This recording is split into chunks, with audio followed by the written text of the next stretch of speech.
જુઓ, તમે કોઈ વસ્તુને ટાળી રહ્યા છો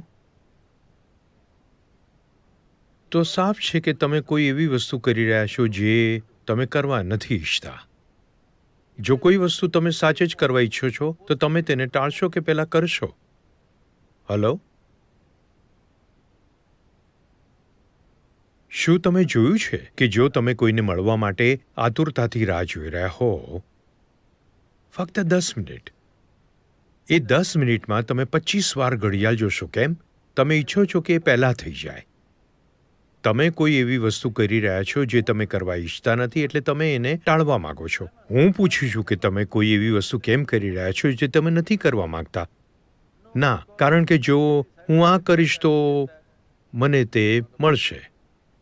વાત એ નથી. આ જીવનમાં પામવા જેવું કંઈ નથી. આ જીવનમાં પામવા જેવું સાચે જ કંઈ નથી. કાં તો તમે આ જીવનને ઊંડાણથી અને તીવ્રતાથી જીવ્યા, કાં તમે નહીં. અંતમાં તમને શું મળશે? હા, એગ્રીકલ્ચર કોલેજમાં જો કોઈ મરી જાય તો એને દાટી દેવામાં આવે છે કે અગ્નિદાહ? શું થાય છે? પરંપરા શું છે? ખેતી માટે દાટી દેવું સારું છે કારણ કે માણસોથી સારું ખાતર બને છે. તો અંતમાં તમારી અને મારી સાથે શું થશે? તેઓ કાં તો આપણને દાટી દેશે, કાં તો અગ્નિદાહ આપશે. અંતમાં બસ આ જ થશે. તમને લાગે છે કે બીજું કંઈ થશે? તેઓ તમને ઇનામ આપશે? અંતમાં કંઈ નહીં થાય. બસ જીવનની પ્રક્રિયા મહત્વપૂર્ણ છે કે તમે કેટલું અદ્ભુત જીવન જીવ્યા. બસ આ જ મહત્વનું છે. જો તમે હકીકતમાં કોઈ સારું કામ કરી રહ્યા છો તો તમે એને પહેલાં કરવા ઈચ્છો કે ટાળવા ઈચ્છો?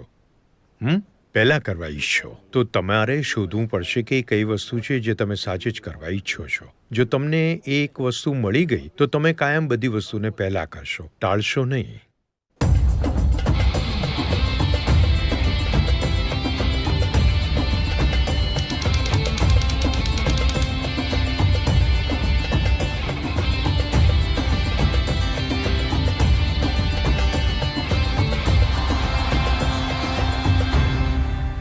પહેલી વસ્તુ એ છે કે તમે શા માટે તમારી જાતને ગૂંચવી રહ્યા છો અને પછી તમારી જાતને ગૂંચવણમાંથી બહાર કાઢવા માટે અલગ સમય કાઢો છો.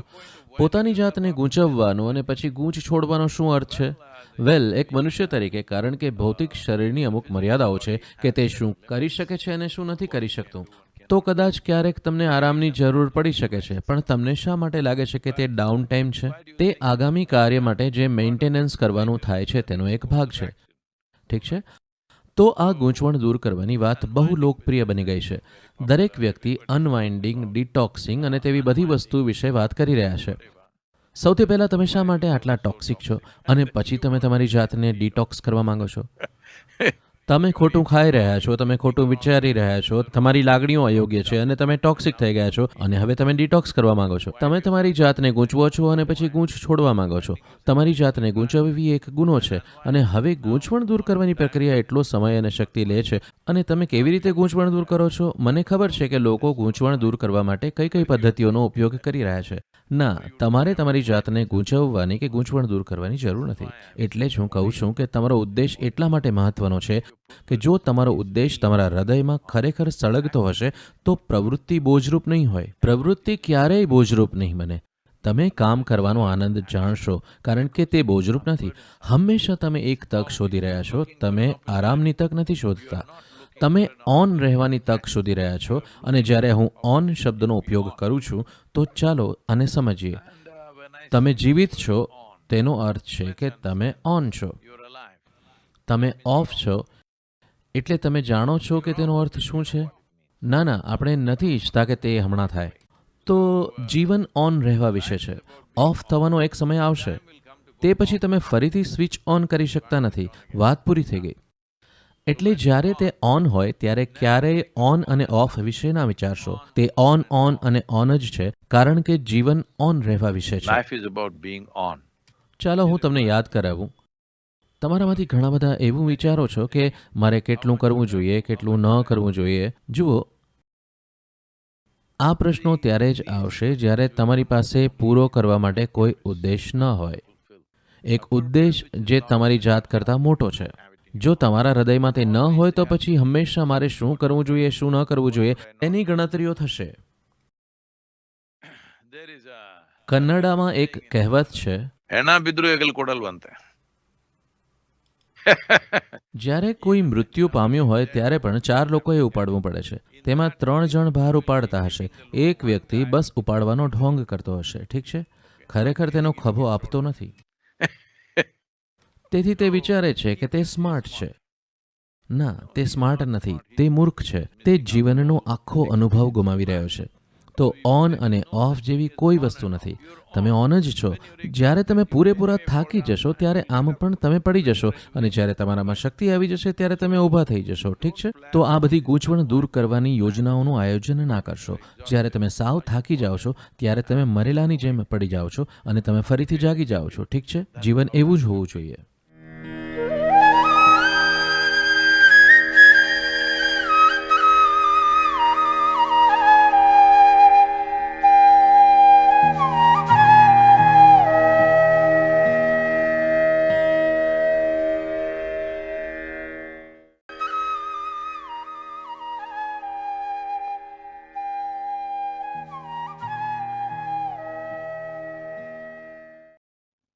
વાત એવી છે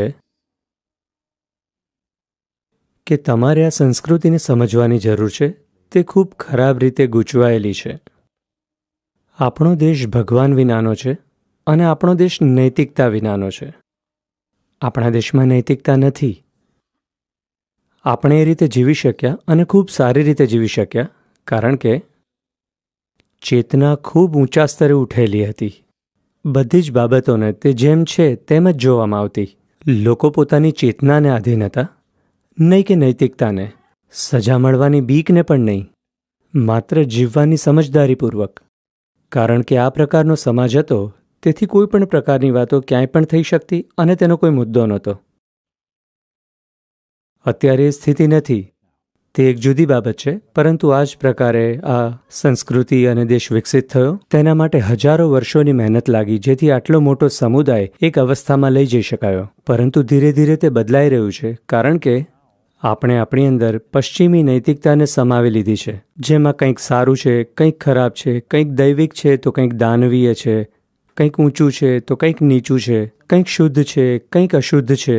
આપણી સંસ્કૃતિમાં આવું ક્યારેય નહોતું. આપણે જીવનને તે જેમ છે તેમ જ જોયું.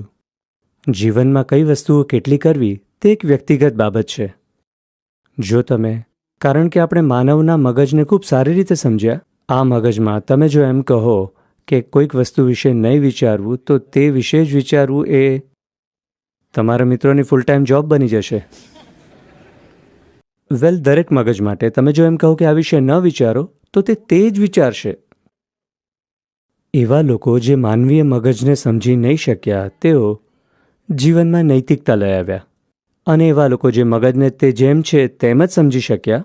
આ સંસ્કૃતિમાં આપણે કોઈ પણ બાબતને ખરાબ કે સારી કંઈ જ નથી. આપણે એટલું જ કહ્યું કે બસ આમ જ છે. કઈ બાબતને તમે કેટલું પ્રાધાન્ય આપો છો તે વ્યક્તિગત પસંદગી છે. આ વ્યક્તિ કેટલું ખાશે અને પેલી વ્યક્તિ કેટલું ખાશે તે વ્યક્તિગત પસંદગી છે. પણ હવે પશ્ચિમી ડૉક્ટર્સ એવું કહે છે કે બધાએ આટલી કેલરી ખાવી. તે માત્ર બકવાસ છે. શરીર એ પ્રમાણે કાર્ય નથી કરતું. ધારો કે તમે ખાઓ છો, માની લો તમે 1 કિલોગ્રામ ખોરાક લો છો, એક જ પ્રકારનો ખોરાક, એક જ પ્રકારનું પોષણ. કદાચ તમારા બંનેનું વજન પણ એક સરખું હોય. કદાચ માની લઈએ તમારા બંનેનું વજન સરખું હોય. તમે બંને 1 કિલોગ્રામ ખોરાક લો, એ સરખું કામ નહીં કરે.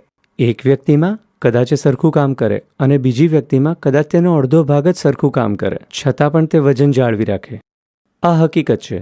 તમે 10 લોકો પર પ્રયોગ કરો ને જોઈ જુઓ, આ હકીકત છે. પણ હવે તેઓ કહી રહ્યા છે બધી વસ્તુનું સામૂહિક ઉત્પાદન. દરેક વ્યક્તિએ આટલી જ કેલરીનો ખોરાક લેવો તો જ તમને ચોક્કસ પ્રમાણમાં ઉર્જા મળશે. આ સર્વથા બકવાસ છે. ખાસ કરીને તમારા અસ્તિત્વના પરિમાણોની જ્યારે વાત કરીએ, આવી નૈતિકતા કે બધાએ આમ કરવું કે આમ ન કરવું એ કામ નથી કરતું. વિવિધ પ્રકારના લોકોની જરૂરિયાત વિવિધ હોય છે અને આ પૃથ્વી પર આપણે ઘણા વિકૃત લોકોને જન્મ આપ્યો છે, કારણ કે માત્ર આપણે એટલું કહ્યું કે કંઈક ખરાબ છે અને એ વિશે વિચારો નહીં.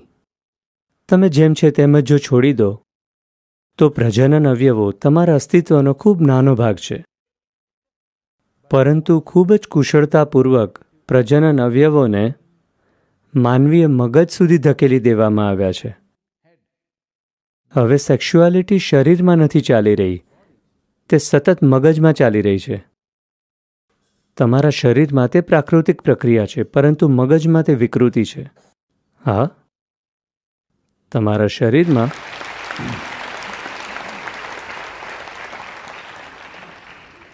તે ફક્ત એક કુદરતી પ્રક્રિયા છે. તેના થકી જ આપણે જન્મ્યા છે.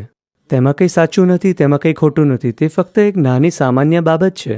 તેનો જો પ્રતિકાર કરીશું તો તે મગજ સુધી પહોંચશે અને પછી એમ લાગશે કે આખું જીવન ફક્ત તેના વિશે જ છે. જાણે આજે હું એમ કહીશ, મને કહેજો જો હું ટકાવારીમાં અતિશયોક્તિ કરતો હતો. આજે હું એમ કહીશ કે 95% જેટલી માનવીય ઉર્જા એ કાં તો સેક્સ કાં તો પૈસાની પાછળ વપરાય છે. હા કે ના? આ બંને તમારા જીવનના નાના પાસા છે. એક તમારા અસ્તિત્વ માટે છે અને બીજું શારીરિક વિજ્ઞાન વિશે છે. ઓકે, તે ખૂબ મોટા થઈ ગયા કારણ કે કોઈએ તમને કીધું કે આ બંને વસ્તુઓ ખરાબ છે. આપણે તેને આ રીતે ક્યારેય જોયું નથી, એટલે કોઈએ તેના ઉપર કંઈક લખ્યું. કઈ કઈ જુદી રીતે તે થઈ શકે છે, કેવા કેવા વિવિધ પ્રકારના શરીર લોકોના હોય છે, અને બે અલગ વ્યક્તિઓની સુસંગતતા વિશે બધું જ સ્પષ્ટ અને વિગતવાર રીતે કોઈએ લખ્યું, કારણ કે તેઓ ક્યારે વિચાર્યું નહોતું. મારો મતલબ છે કે તેઓ ક્યારે તેને પોર્નોગ્રાફીની રીતે જોયું જ નહોતું.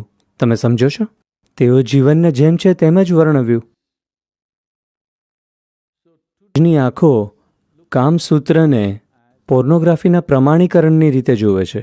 ઓકે, ના, તે એ બાબત નથી. તેઓ એ રીતે વાત કરી રહ્યા છે જે રીતે કોઈ અન્ય બાબત પર પણ વાત થઈ શકે, કારણ કે તે ફક્ત અન્ય એક બાબત છે. બધું એ જ છે એવું નથી.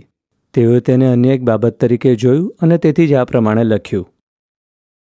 તો જે પ્રમાણે ફિઝિક્સ અને કેમેસ્ટ્રીની ટેક્સ્ટબુક છે તે જ પ્રમાણે એક સેક્સ્યુઅલ ટેક્સ્ટબુક લખવામાં આવી. તેમાં કોઈ પણ સંદેહનો અવકાશ રાખવામાં આવ્યો નહીં. પણ આજની દુનિયામાં લોકો તેને એવી રીતે જોવે છે કે જાણે પ્રત્યેક વિકૃત કામુકતાનું તે પ્રમાણીકરણ હોય.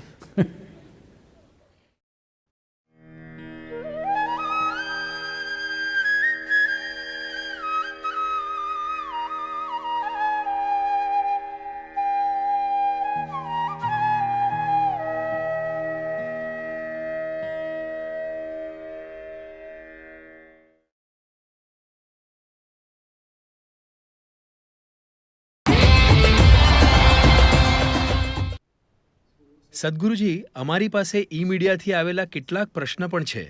એલેન હિસ્ટ્રોંગનો એક પ્રશ્ન છે. અમે પણ હમણાં વિડીયોમાં સદગુરુને હિમાચલ પર દોડતા, ફૂટબોલ રમતા અને ક્રિકેટ રમતા જોયા. તો એલેન પૂછી રહ્યા છે કે અમે પોતાને સતત કામમાં પરોવીને કેવી રીતે રાખીએ? કામમાં પરોવીને?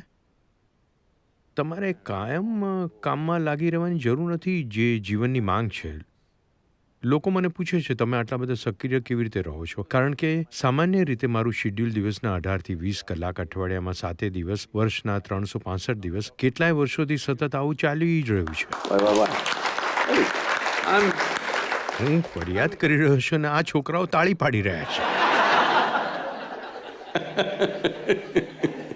તો લોકો પૂછતા રહે છે કે તમે આટલા સક્રિય કઈ રીતે છો, તમે આ કેવી રીતે કરો છો? જુઓ, હું મૂળ રૂપે આળસુ છું. બસ એટલું જ છે કે દુનિયાની પરિસ્થિતિ કંઈક કરવાની માંગ કરે છે. મારું બસ ચાલે તો હું ફક્ત આંખો બંધ કરીને બેસી રહું.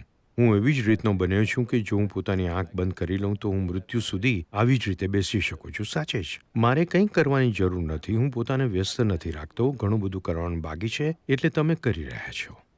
લોકો પૂછે છે, સદગુરુ તમારું સપનું શું છે? તમારું સપનું શું છે? મારું સપનું છે કે કોઈ દિવસ હું બેરોજગાર થઈ જાઉં. એ ઘણો સારો દિવસ હશે. હું બેરોજગાર છું એટલે બધા એક અદ્ભુત જીવન જીવી રહ્યા છે. બીજું શું જોઈએ? સપનું પૂરું. તો કામ કોઈ એવી વસ્તુ નથી જે તમે નક્કી કરી શકો છો. તમે ફક્ત તમારો ઈરાદો નક્કી કરો. કામ દુનિયા નક્કી કરશે કે શું અને કેટલું કરવાનું છે. આ ઇકોનોમિક ફોરમ ઇત્યાદિમાં હું વર્લ્ડ ઇકોનોમિક ફોરમમાં હતો. ત્યાં એક વ્યક્તિએ, હાર્વર્ડ બિઝનેસ સ્કૂલના એક પ્રોફેસરે મને પૂછ્યું કે તમે પેલા વૃક્ષો રોપવાવાળા અદ્ભુત વ્યક્તિ છો? મેં કહ્યું ના, હું વૃક્ષ રોપવાવાળો નથી. નાના તમે લાખો વૃક્ષો વાવ્યા છે, હા વાવ્યા છે, પણ હું વૃક્ષ વાવવાવાળો નથી. તો તમે શું કરો છો? મેં કહ્યું હું લોકોને ફૂલની જેમ ખીલવું છું, વૃક્ષો નથી વાવતો. હું વૃક્ષ એટલા માટે વાવું છું કારણ કે વૃક્ષ જ્યાં હોવા જોઈએ ત્યાં દેખાતા જ નથી. એમને જ્યાં હોવા જોઈતા હતા ત્યાં તે નથી. આ કંઈક એવું છે, બે લોકો રસ્તાના કિનારે કામ કરી રહ્યા હતા. એક માણસ ખાડો ખોદી રહ્યો હતો, એની પાછળ બીજો માણસ એ ખાડો પૂરી રહ્યો હતો. બીજો એક માણસ ત્યાંથી પસાર થઈ રહ્યો હતો. એને આ વિચિત્ર દ્રશ્ય જોયું અને એક માણસ ખાડો ખોદે છે, બીજો એને પૂરે છે. તો એને ઊભા રહીને પૂછ્યું, તમે લોકો શું કરી રહ્યા છો? આ કયા પ્રકારનું કામ થયું? એક ખોદી રહ્યો છે, બીજો પૂરી રહ્યો છે. એમને કહ્યું, ના ના, વચ્ચેનો માણસ રજા પર છે, તે વૃક્ષ વાવે છે. તે આવ્યો નથી ને અમે અમારું કામ કરી રહ્યા છીએ. ઘણા લોકો આ રીતે લાગેલા છે, હું પોતાનું કામ કરી રહ્યો છું. તમારું આ ધરતી પર કોઈ કામ નથી. જો ધરતીને, જો દુનિયાને કામની જરૂર હશે તો અમે કરીશું, નહીતર હું કેમ વિચારું કે આ મારું કામ છે? સદગુરુ, તમારું મિશન શું છે? કોઈ મિશન નથી, હું ફક્ત થોડો સમય વિતાવી રહ્યો છું. કારણ કે તમારે પોતાનું મિશન રાખવાની કોઈ જરૂર નથી. જીવનનું પોતાનું એક મિશન છે. જો તમે તેમાં કોઈ પ્રકારની મદદ અને સેવા કરી શકો છો તો કરો. તમારું પોતાનું મિશન શા માટે હોવું જોઈએ? શું તમે કોઈ સરમુખ હત્યાર છો? બધી જ મિશનરી જાણે અજાણે ક્યાંક ને ક્યાંક સરમુખ હત્યાર હોય છે. હા, જેમને લાગે છે કે એમની પાસે મિશન છે. કોઈ મિશન નથી. જે જરૂરી છે તમે કરો. ખાસ કરીને જ્યારે તમે એક બિઝનેસ સ્કૂલમાં ભણો છો અને વસ્તુઓને મેનેજ કરવા માટે, બનાવવા માટે એક પ્રકારની કાબેલિયત મેળવો છો. તમારે એ બનવું જોઈએ જેની જરૂરિયાત છે. એવું નહીં કે કોઈ પણ બકવાસ વસ્તુ બનાવીને લોકો પર થોપી દીધી. હા કે ના? તમારે જોવું જોઈએ કે જીવનને વધુ સારું કેવી રીતે બનાવીએ, આવી પરિસ્થિતિને કેવી રીતે ઉકેલીએ જે ઘણા લોકો માટે સમસ્યા બની રહેલ છે. તમારે હાલની પરિસ્થિતિઓ માટે સમાધાન શોધવું જોઈએ. અને હા, એવા ઘણા નિષ્ણાતો છે જે નવી સમસ્યાઓ ઉત્પન્ન કરતા રહે છે. તો તમને સમસ્યાઓની અછત ક્યારેય નહીં વર્તાય, સમજ્યા? તમારે ફક્ત સમાધાન તૈયાર કરવાના છે. મિશન મોડ પર નથી જવાનું. તે મુસોલિની માટે છે.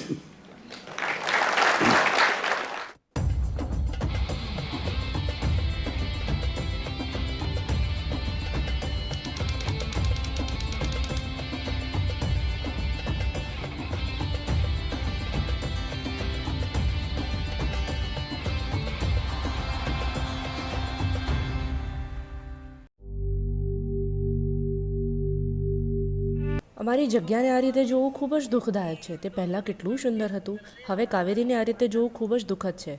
એક સમય હતો જ્યારે વરસાદ આવતો, પાક ઉગતો અને લોકો ખાઈ શકતા હતા, પણ હવે પાક નથી એટલે લોકોને મજૂરી કરીને ખાવું પડે છે. જ્યારે કાવેરીમાં બહુ પાણી હતું ત્યારે અમે 3 પાક લેતા, ધીરે ધીરે 2 થયા અને હવે 1 માટે પણ સંઘર્ષ કરી રહ્યા છીએ. લગભગ 20 વર્ષ પછી કાવેરીમાં બિલકુલ પાણી નહીં રહે, તે સંપૂર્ણ સુકાઈ જશે. બધા માટે પીવાનું પાણી પણ નહીં રહે. Bengaluru, once called the city of lakes, is expected to become the next city to run dry. Tamil Nadu and its capital city are struggling to meet the water demand of its citizens. The Indian farmer, they say, is born in debt, lives in debt and dies in debt. A harsh truth closer home in Karnataka, which is at the brink of a crisis in one of the most fertile regions of the state, the Kaveri Belt. ભારતની નદીઓ ગંભીર હાલતમાં છે. સરેરાશ ભારતમાં બધી નદીઓ દર વર્ષે આશરે 8% જેટલી ઘટી રહી છે. 16 વર્ષમાં મોટાભાગની નદીઓ ખતમ થઈ જશે. 8% ઘટાડો. વર્ષમાં લગભગ 7 મહિના કાવેરી સમુદ્ર સુધી પહોંચી જ નથી શકતી. તે અહીં ક્યાંક સુકાઈ જાય છે. આજે તે 40 વર્ષ પહેલાંની તુલનાએ 46% જેટલી ઓછી છે. તમારા બાળકો અથવા તેમના બાળકો કાવેરી શું છે તે ક્યારેય નહીં જાણી શકે. જ્યારે અમે નદી અભિયાનની ચળવળ શરૂ કરી ત્યારે અમે દેશભરમાં 50,000થી વધુ કલા સ્પર્ધાઓ યોજી હતી, કારણ કે અમે ઈચ્છીએ છીએ કે આપણા બાળકો સભાન બને. તમે આ વાત પર વિશ્વાસ નહીં કરો, પણ ઘણા બાળકોએ કથ્થાઈ રંગની રેતી દોરી. તેઓએ વિચાર્યું કે આ જ નદી છે, કારણ કે તેમણે માત્ર આવી જ નદીઓ જોઈ છે. સૌથી મોટી ચિંતા પાણીની નથી, પણ સૌથી મોટી ચિંતા માટીની છે, કારણ કે પૂરતું ઓર્ગેનિક તત્વ તેમાં નથી, એટલે તે પાણી નથી પકડી શકતું. ભારતમાં 160 મિલિયન હેક્ટર ખેતી લાયક જમીન છે. જેમાંની 104 મિલિયન હેક્ટર ખેતીલાયક જમીન આપત્તિમાં છે. જમીનની તકલીફ. આનો અર્થ એ છે કે આ દેશને આગામી 15થી 25 વર્ષમાં ઉગાડવામાં આવતા ખોરાક વિશે ગંભીર સમસ્યાઓ થવાની છે. 1.3 અબજ લોકો સાથે જો તમે તમારો ખોરાક ઉગાડી ન શકો તો તે ખૂબ મોટી દુર્ઘટના છે. 96% નદીઓ માત્ર વરસાદના પાણીથી જ વહે છે. જો તમારી પાસે વનસ્પતિ હશે તો વરસાદનું પાણી પકડી રાખવાની ક્ષમતામાં વધારો થશે. ક્યાં તો વરસાદી પાણી જે વર્ષમાં આશરે 40થી 45 દિવસ આવે છે તે બધું પછીના 50 દિવસમાં વહી જાય છે. એકમાત્ર રસ્તો જેથી તમે તેને ધીમે પાડી શકો છો તે છે વનસ્પતિ દ્વારા. બીજી કોઈ રીત નથી. વનસ્પતિનું આવરણ વધારવું એ શક્ય નથી જે પ્રમાણે વસ્તીનું દબાણ આપણે ત્યાં છે. એકમાત્ર રસ્તો એ છે કે આપણે તેઓને એગ્રોફોરેસ્ટ્રીમાં સ્થળાંતર કરીએ. અમે તામિલનાડુમાં 69,670થી વધુ ખેડૂતોને રૂપાંતરિત કર્યા છે. 8 થી 10 વર્ષના ગાળામાં તેમની આવકમાં 5 થી 10 ગણો વધારો થયો છે. હમણાં તામિલનાડુ અને કર્ણાટકમાં અમે કાવેરી કોલિંગ તરીકે ઓળખાતી એક ચળવળ શરૂ કરી છે. અમારામાંથી 25 લોકો કાવેરી સાથે તામિલનાડુમાં તલકાવેરીથી તિરુવાવર સુધી મોટરસાયકલ ચલાવશે અને માત્ર જાગૃતિ કેળવવા નહીં, અમે બંને સરકાર સાથે વાત કરી રહ્યા છે ખેડૂતોને ટેકો આપવા, નિયમિત પાકમાંથી એગ્રોફોરેસ્ટ્રી તરફ જવા માટે. એ પરિવર્તન માટે ફક્ત 3 થી 4 વર્ષની આર્થિક સહાયતા જોઈએ. તે પછી તેમને આધારની જરૂર નથી. આ 4 વર્ષ જો તમે તેમને ટેકો આપશો તો તેઓ એગ્રોફોરેસ્ટ્રીમાં સ્થળાંતર કરી શકશે. એકવાર આર્થિક ફાયદો થયા પછી આર્થિક સહાયતાની જરૂર પણ નહીં પડે. કાવેરી તટ પ્રદેશ લગભગ 83,000 ચોરસ કિલોમીટર જેટલો છે. અમે કાવેરી તટ પ્રદેશના 1/3 ભાગને એગ્રોફોરેસ્ટ્રીમાં બદલવા માગીએ છીએ. જો તમે આમ કરો તો નદીના પાણીમાં જે ઘટાડો થયો છે તેમાંથી 46% પાછો આવશે. નદી ફરી એકવાર વહેશે. ખેડૂતો સમૃદ્ધ અને આર્થિક રીતે સ્વતંત્ર થશે. જ્યારે હું યુએનમાં બોલતો હતો ત્યારે મેં કહ્યું હું અર્થવ્યવસ્થા અને ઇકોલોજીને એક સાથે લાવવા ઈચ્છું છું. ફક્ત ત્યારે જ આપણે કંઈક મહત્ત્વનું ઉત્પાદિત કરીશું. ઇકોલોજી લોકોની આર્થિક સુખાકારીની વિરુદ્ધ નથી. અર્થશાસ્ત્ર અને ઇકોલોજીને સાથે ચલાવવું જ પડશે. આપણા અર્થશાસ્ત્રને કેવી રીતે ઇકોલોજી સુગ્રાહી કરવું તે મહત્વપૂર્ણ બાબત છે. આ પ્રોજેક્ટને કાવેરી કોલિંગ કહેવામાં આવે છે કારણ કે એ બોલાવે છે. શું તમે સાંભળી શકો છો? એ પ્રશ્ન છે. હલો, તમે સાંભળી શકો છો? કાવેરી બોલાવે છે.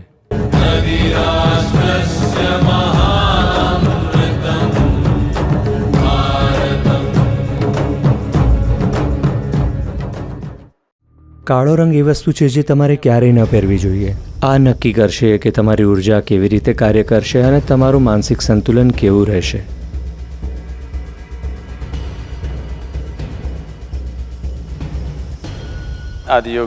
આદિયોગી ઘણી બધી રીતે જાણીતા છે, પરંતુ તેમનું એક પાસું એ છે કે તેઓ વૈરાગી છે કે પછી બૈરાગી, જેમ આપણે કહીએ છીએ. રાગ એટલે રંગ, વૈરાગ એટલે રંગથી પરે જવું. કારણ કે રંગને જે રીતે આપણે જાણીએ છીએ, રંગની ઓળખ જે રીતે આપણી આંખની સંરચના દ્વારા થાય છે, તે માત્ર સફેદ પ્રકાશનું વિભાજન છે. કોઈ વસ્તુ લાલ દેખાય છે તે એટલા માટે નથી કારણ કે તે લાલ છે. બધા જ રંગોનો વર્ણપટ જે સફેદ પ્રકાશમાં રહેલો છે તે બધું જ શોષી લે છે અને માત્ર લાલને પરાવર્તિત કરે છે. બીજા શબ્દોમાં કહીએ તો તે જેનો અસ્વીકાર કરે છે તે તેનો રંગ બને છે. એટલે કે આપણું ધારું સંપૂર્ણ રીતે ખોટું છે. તમે જેને લાલ માનો છો તે લાલ સિવાય બધું જ છે અને તમે માનો છો તે લાલ છે કારણ કે તે માત્ર લાલ પ્રકાશને જ પરાવર્તિત કરે છે, બાકીનું શોષી લે છે. તેથી કોઈ વસ્તુ સફેદ છે કારણ કે તે બધું જ પરાવર્તિત કરે છે. માટે જો તમે કોઈ એવા વિસ્તારમાં કે જગ્યાએ ફરો છો અથવા કોઈ એવી પરિસ્થિતિમાં મુકાવ છો જ્યાં તમારી આસપાસ જે કંઈ થઈ રહ્યું છે તેના પર તમારો કોઈ કાબૂ નથી, તો હંમેશા સફેદ સૂચવવામાં આવે છે. જો તમે બહાર જાઓ છો, સફેદ. કારણ કે તમે નથી જાણતા શું થઈ રહ્યું છે. તમે નથી જાણતા તમારી આસપાસ શું થઈ રહ્યું છે, લોકોના મગજમાં શું ચાલી રહ્યું છે, કયા વિચારો અને કેવી લાગણી લોકોમાં રહેલી છે. સફેદ તમને રક્ષણ આપે છે કારણ કે તે બધું જ પરાવર્તિત કરે છે, માત્ર પ્રકાશ નહીં, ઉર્જા પણ. કાળો રંગ બધું જ શોષી લે છે. તમે એવી કોઈ જગ્યા હો જ્યાં આસપાસની બધી જ વસ્તુ તમને ગ્રહણ કરવી છે તો કાળો રંગ પહેરો. પરંતુ તમે એવી જગ્યાએ કાળો રંગ પહેરો જ્યાંથી તમારે કંઈ ગ્રહણ નથી કરવું, છતાં તમે પહેરો છો કારણ કે તમે પાતળા દેખાવ છો.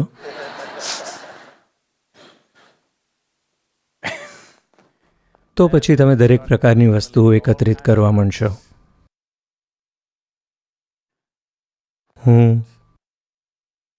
તે ખૂબ જ અપ્રિય વસ્તુ છે જે હું કહી રહ્યો છું. મારી ગણતરી છે કે ઓછામાં ઓછો 20-25% જેટલો માનસિક સંઘર્ષ જે લોકો અનુભવી રહ્યા છે તે લાંબા સમય સુધી કાળા રંગના કપડાં પહેરીને એવી પરિસ્થિતિમાં રહેવાને કારણે છે જ્યાં તેમણે ન રહેવું જોઈએ. અને મેં જોયું છે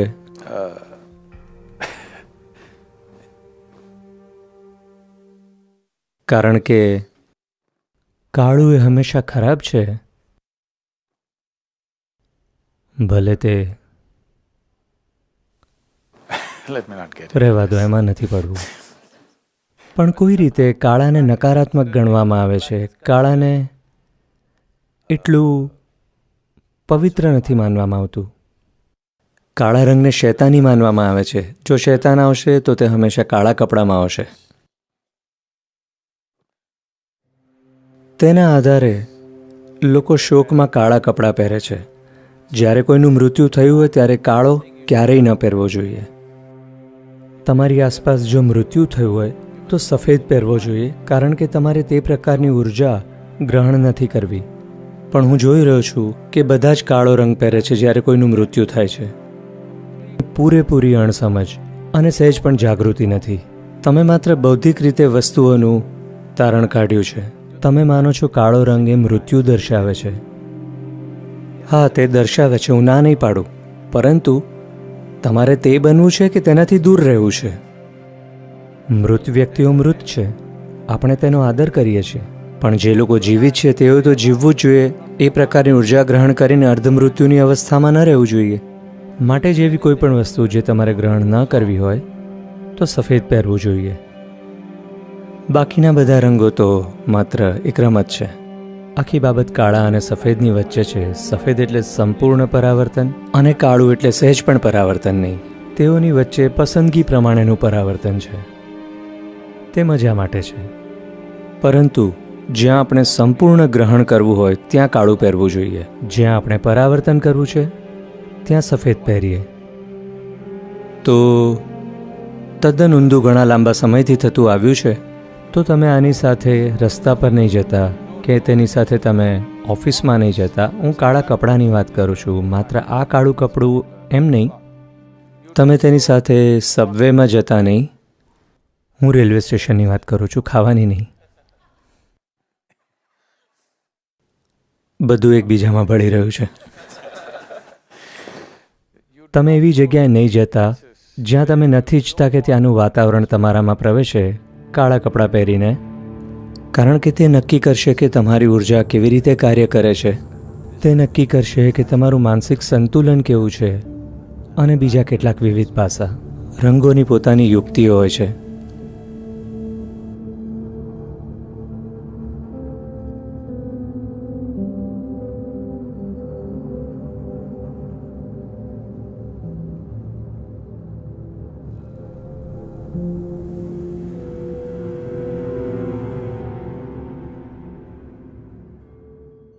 તો કુંડલિની શું છે?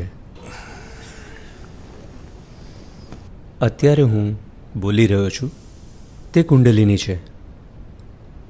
તમે જાગૃત છો અને સાંભળો છો. જો તમે જાગૃત છો તે કુંડલિની છે. એક ફૂલ ખીલી રહ્યું છે એ કુંડલિની છે. એક કૂતરું ભસી રહ્યું છે તે પણ કુંડલિની છે.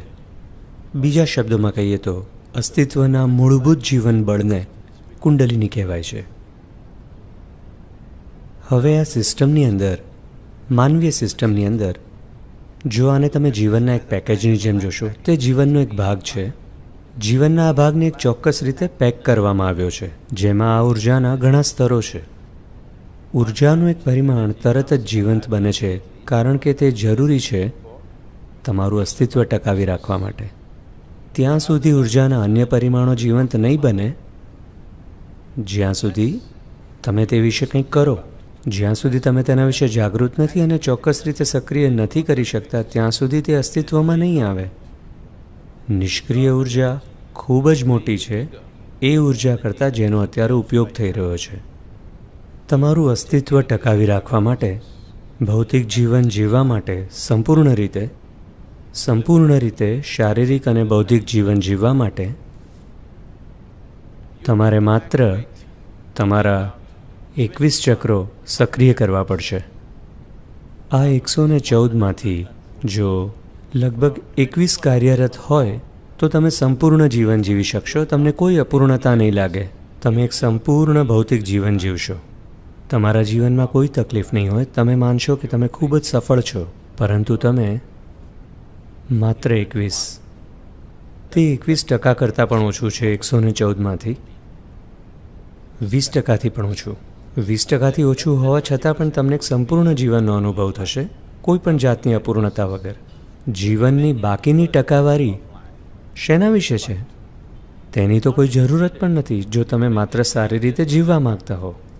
જો તમે ઉર્જાના આ પરિમાણને સક્રિય કરશો તો જીવનના અન્ય પરિમાણો પણ ખુલશે. એક બાબત એ છે કે શું તમે તેની માટે તૈયાર છો? પ્રશ્ન એ નથી કે તે સારું છે કે ખરાબ. પ્રશ્ન માત્ર એટલો છે કે શું તમે તેની માટે તૈયાર છો?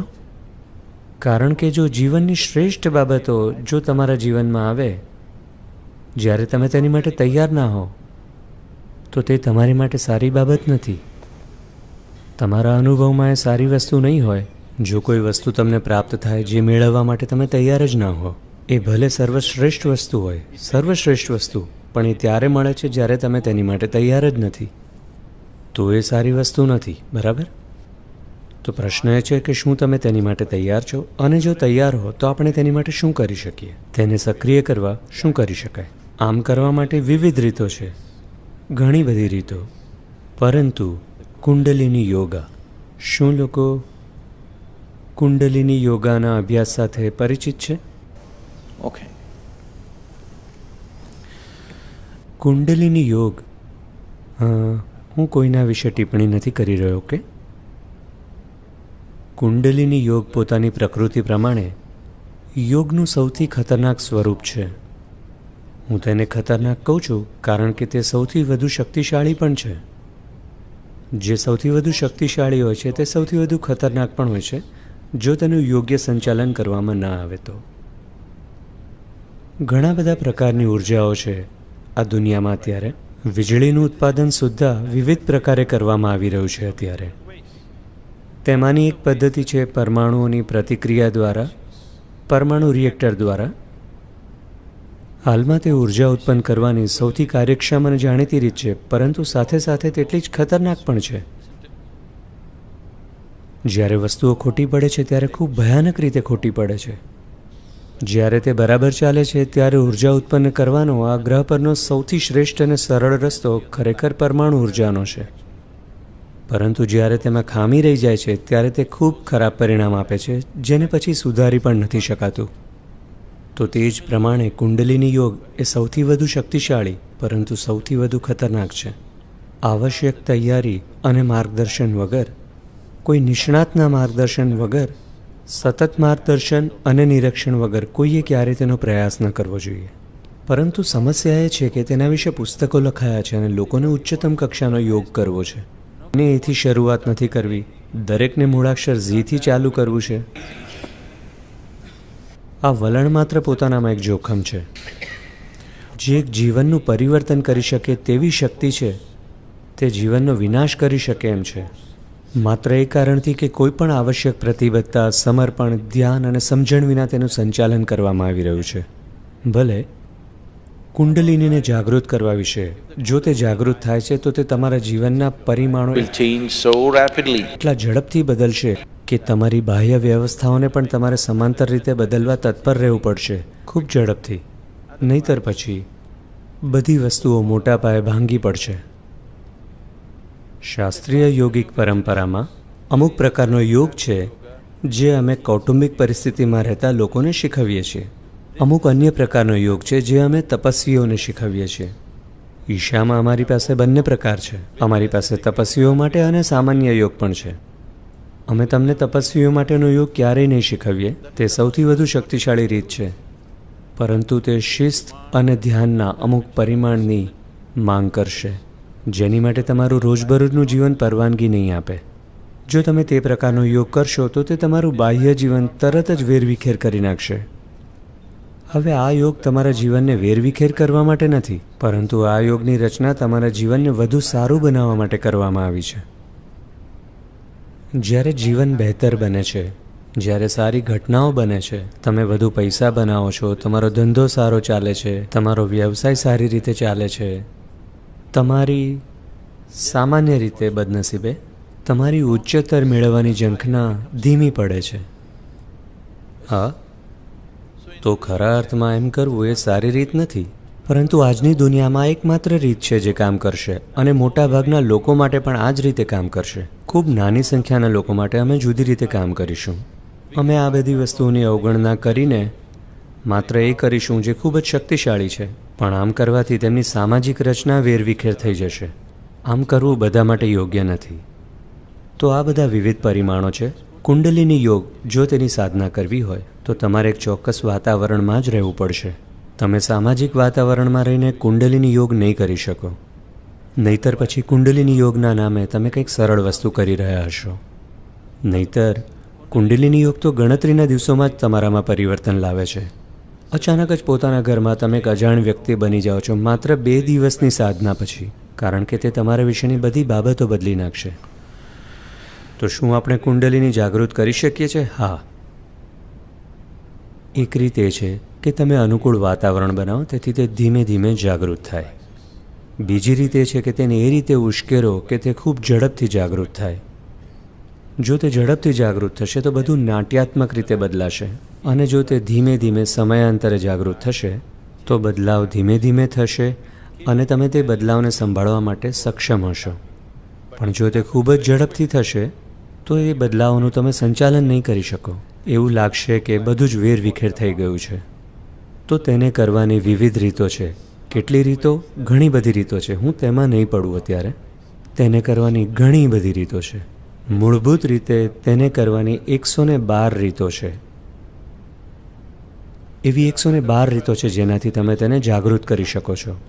જેમાં તમે પાયાથી તેની માટે તમારે માળખાને સમજવું પડશે, બાકી તે ઘણું વિસ્તૃત થઈ જશે. આ 114 ચક્રોમાંથી એવા 7 છે જેને આપણે 7 પરિમાણ તરીકે ઓળખીએ છીએ. તેમાંથી 6 શરીરની અંદર છે અને 1 શરીરની બહાર છે. તો જો તમે આ 112 રીતોનો ઉપયોગ કરશો તો તમે 6 ચક્રોનું સંચાલન કરી શકશો, પરંતુ 7મું નહીં કરી શકો. 112 રીતો છે જેના દ્વારા આપણે પ્રાપ્ત કરી શકીએ છીએ એ ચક્રને જેને આપણે આજ્ઞા કહીએ છીએ. પરંતુ આજ્ઞાથી સહસ્રાર સુધી કોઈ માર્ગ નથી. તેને કરવાની કોઈ રીત નથી. તમારે માત્ર એક ઊંડી ખીણમાં ઝંપલાવવું પડશે. તમારે જો ઊંડી ખીણમાં ઝંપલાવવું હોય તો તમે પાગલ હોવા જોઈએ, અથવા પછી તમને કોઈ વ્યક્તિ પર ખૂબ જ ભરોસો હોવો જોઈએ. કોઈ તમને કહેશે કે કૂદો અને તમે કૂદી પડો છો કારણ કે તમને તે વ્યક્તિમાં ખૂબ જ ભરોસો છે, કારણ કે તમને કૂદવાનું કહે છે પણ એ તમારા સારા માટે છે. તમે માત્ર કૂદી પડો છો એક તળિયા વગરના ખાડામાં. તો આ સફર મૂલાધારથી આજ્ઞા સુધી 112 રીતો છે પહોંચવા માટે, પરંતુ અહીંયાથી ત્યાં કોઈ રસ્તો નથી. તે માત્ર એક કૂદકો છે. આ થઈ શકે છે ભરોસા દ્વારા, ભક્તિ દ્વારા કે ગાણપણ દ્વારા. તમારે પસંદ કરવાનું છે.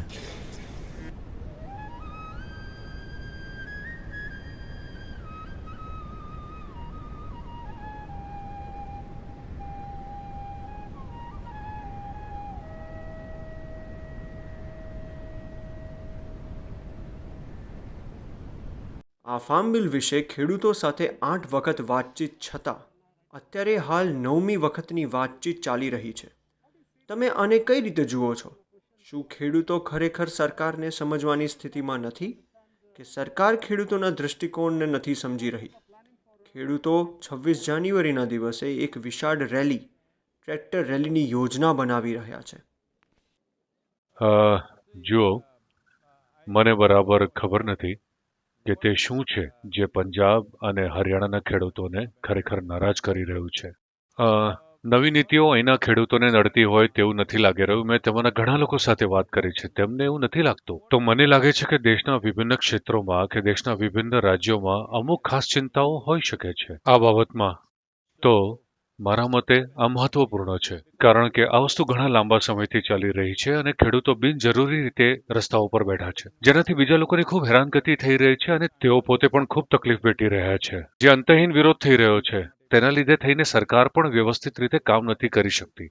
તો મારા ખ્યાલથી સૌથી સારું એ રહેશે કે આ કાયદાને દેશ માટે અને દરેક રાજ્ય માટે એક ભલામણના રૂપમાં ફેરવવામાં આવે.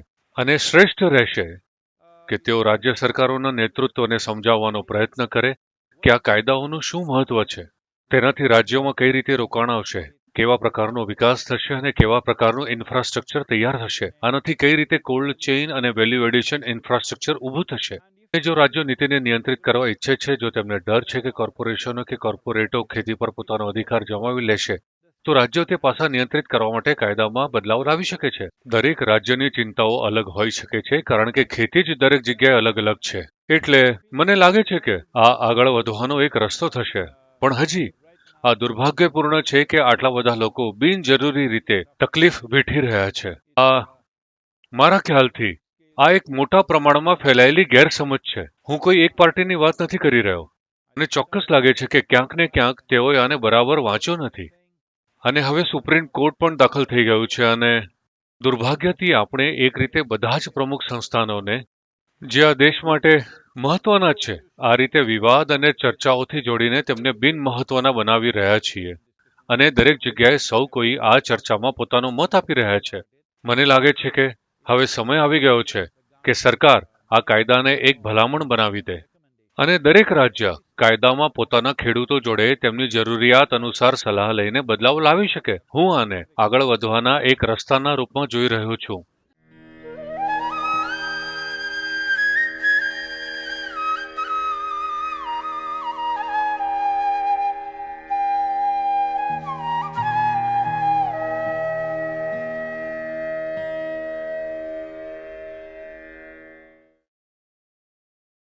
Semen is of an extraordinary level of potency. વીર્યમાં અસાધારણ શક્તિ રહેલી છે. તમે તેનો ઉપયોગ જેએનયુની ચાદરો પર ઢોળવા કરવા માંગો છો? જો તમે તેને તે રીતે ઉપયોગ કરવા માંગતા હો તો તે તમારી મજબૂરી છે. આપણા શરીરની જાતીયતા છે જેને આપણે ક્યાંક છુપાવી ન શકીએ. તે હયાત છે. શરીરની જરૂરિયાતો હોય છે, જેમ કે શારીરિક ભૂખ હોય છે, તેમ લૈંગિક પ્રવૃત્તિ પણ હોય છે, પરંતુ કેટલા પ્રમાણમાં તે તમારી ઉપર છે. તો યોગ સંસ્કૃતિમાં તેને વીર્યમ કહેવામાં આવે છે. તે સૌથી શક્તિશાળી વસ્તુઓમાંની એક છે. દેખીતી રીતે જો તમને જાણ હોય કે તેની ખોજ કેવી રીતે કરવી, તો તેમાં એક શક્તિ રહેલી છે.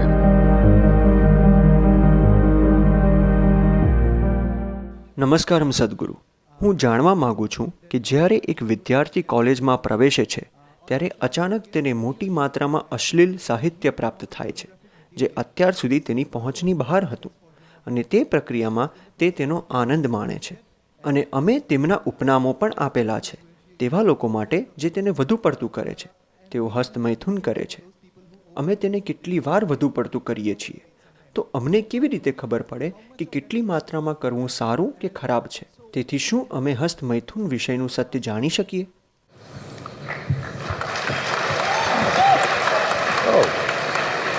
લાગે છે આ એક લોકપ્રિય સવાલ છે.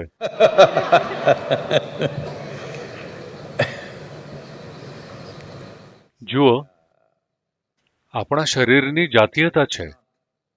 એ છુપાશે નહીં, એ રહેશે જ. એ જે રીતનું છે તે રીતના જ તેને સંબોધીએ.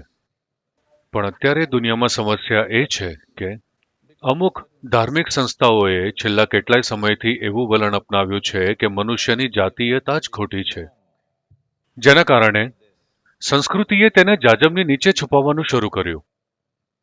આ સંસ્કૃતિમાં તે ક્યારેય નહોતું, પરંતુ અંગ્રેજો આવી અને ગયા ત્યારબાદ આપણે અંગ્રેજો કરતાં પણ વધારે દંભી થઈ ગયા. પરંતુ તે પહેલા તમે આપણા મંદિરો તરફ જોશો. મંદિરની તમામ બાહ્ય દિવાલ તરફની કલા અશ્લીલ છે, જો તમારે તેને તેમ કહેવું હોય તો. પરંતુ આપણે તેને અશ્લીલ નથી કહેતા. આપણે ત્યાં માત્ર જાતીયતાના વિવિધ પરિમાણો વિશે વાત કરીએ છીએ. કારણ કે આપણે તેને ખરાબ નથી કહેતા, પરંતુ આપણે તેને જીવનના બાહ્ય ઘેરાવ તરીકે જોઈએ છીએ. જો તમે માત્ર ત્યાં જ રહેશો તો તમે હંમેશા ભૌતિક પરિમાણ પર જ રહેશો, તમે બીજું કશું જાણી નહીં શકો. તેથી મંદિરમાં હંમેશા તેનો બાહ્ય ઘેરાવ, તમારે તેને તે રીતે માનવું જોઈએ કે તે જીવનનો બાહ્ય ઘેરાવ છે અને ઊંડે ઉતરવાનો પ્રયાસ કરવો જોઈએ, પરંતુ તે જ સમયે ધ્યાન રાખો તેનો અસ્વીકાર પણ ન કરવો જોઈએ. ના તેનું મહિમામંડન કરવું કે ના તેનો અસ્વીકાર કરવો, તે ખૂબ જ મહત્વપૂર્ણ છે. પરંતુ તમારી કોલેજમાં આ બધી વસ્તુઓ ગમે તેમ જોવી, ઇન્ટરનેટ કે બીજે ક્યાંય જોવી. ક્યારેક વાત થતા લોકો મને કહેતા હોય છે, ખબર નહીં આ ટકાવારી કેટલી સાચી છે કે કેટલી ખોટી. જ્યારે હું આ વિશે પૂછતો હોઉં છું, ઇન્ટરનેટ અને તેમાં રહેલી માહિતીને સમજવાનો પ્રયાસ કરી રહ્યો હતો. ઇન્ટરનેટ પર મુખ્ય માહિતી શું છે? તેઓ મને કહે છે, તમારે આ જાણવું જોઈએ. તેઓ કહે છે કે ઇન્ટરનેટ પર 70% જેટલી માહિતીઓ અશ્લીલ હોય છે. શું એવું છે? શું એવું છે? તમે નિષ્ણાત હોવા જોઈએ.